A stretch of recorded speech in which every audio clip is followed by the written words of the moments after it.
built our whole world around the automobile, and yet we've avoided figuring out what we're going to do when fossil fuels can no longer meet our needs. It's unlikely that oil, a finite resource, will continue to be able to sustain a modernizing world of nearly 7 billion people. There are also serious concerns about the environment, not to mention the economic problems associated with oil's price instability. But none of this means passenger cars have to go away. Rather, they must undergo a massive transformation. As GM's Bob Lutz so eloquently put it, the auto industry needs to separate the car from the energy and environmental equation. The solution lies in the electrification of the automobile. There's just one problem. It's not yet possible to build a purely electric car with an acceptable range of 250 to 300 miles, along with quick charging and a price most consumers will demand and can't afford. So what is a realistic, no-compromise solution that's feasible today? GM thinks it has the answer with the Chevrolet Volt. Unless you've been living in a cave, you've probably at least heard of it before. Basically, it's an electric car with an onboard gasoline generator. It can travel 40 miles on the energy stored in its batteries before the generator kicks in to provide an extended range. Since most people travel less than 40 miles per day, they'll almost never burn any gasoline. That is, unless they need to make a long-distance trip. In that case, the generator provides power to the electric motor. Unlike traditional hybrids, the gas motor never drives the wheels directly. But will the Volt really work? Are electric cars really ready for the prime time? We traveled to the company's Warren Technical Center in Metro Detroit, where we met with Volt Chief Engineer Frank Weber to find out. Weber has the enthusiasm and openness of a startup boss, and our meeting location at one of the company's engineering facilities further added to the grassroots feeling, unexpected from a giant like GM. We will have a chance to drive our mule vehicles in electric vehicle mode. We had the opportunity to get behind the wheel of GM's Volt-type prototype, which is essentially a Chevy Cruze with the Volt's drivetrain, called Voltec, under its skin. Although it bears no interior or exterior resemblance to the production Volt, the prototype provides a good indication of the EV experience GM has in store. There was just one catch. So far, GM is only allowing journalists to experience the battery-driven mode of operation, not the gas generator mode. Weber said one reason for this is he thinks the focus should be on the EV mode, because he views the Volt as a true electric car, not a hybrid. The other reason for demoing the car in battery mode only is the current prototypes lack the soundproofing that will make the generator nearly silent in the production vehicle. I hate almost when people say the Volt is a hybrid vehicle, because people need to understand that this is an electric vehicle that has an extended range functionality. It is not a hybrid and it does not need an engine for vehicle performance. This car needs to be capable of being the first car in the household.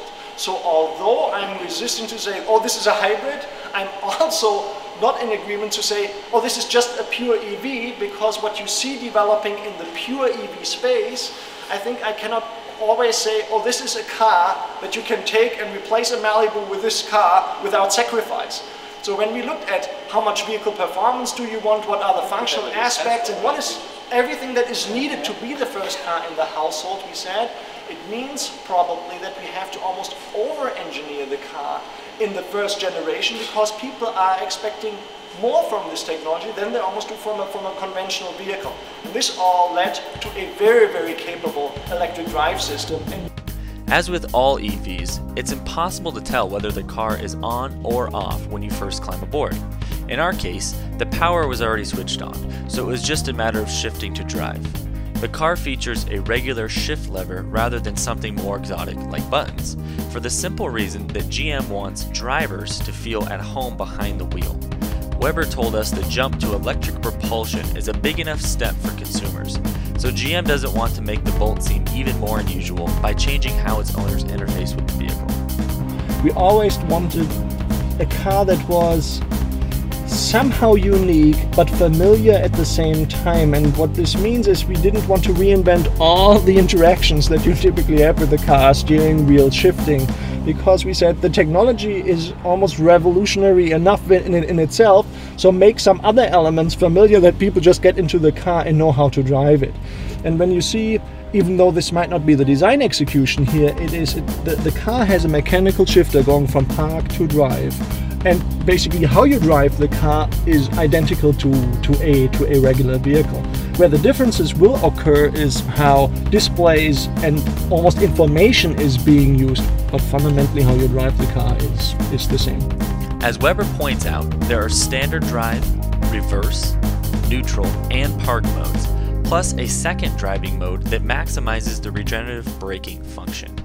Although regenerative braking is always triggered when the brake pedal is depressed, the regen mode steps it up a notch. It essentially feels like you're driving around in low gear. As soon as you lift your foot from the accelerator, the car begins to slow down. Drivers can even shift into this mode while in motion, creating the sensation of a downshift. This is, of course, rather ironic, considering the Volt has no gears at all. What we do is just go into the regen portion, because what we learn is we have already regen in the normal mode, and then we have a more aggressive regen mode. You can put stages in there, but you learn also that you might play with it, but consumers are almost looking for our recommended, what would you recommend here? And there are some people that don't like this feature at all. There's not much point in commenting on ride and handling, since the current prototypes don't feature the production chassis.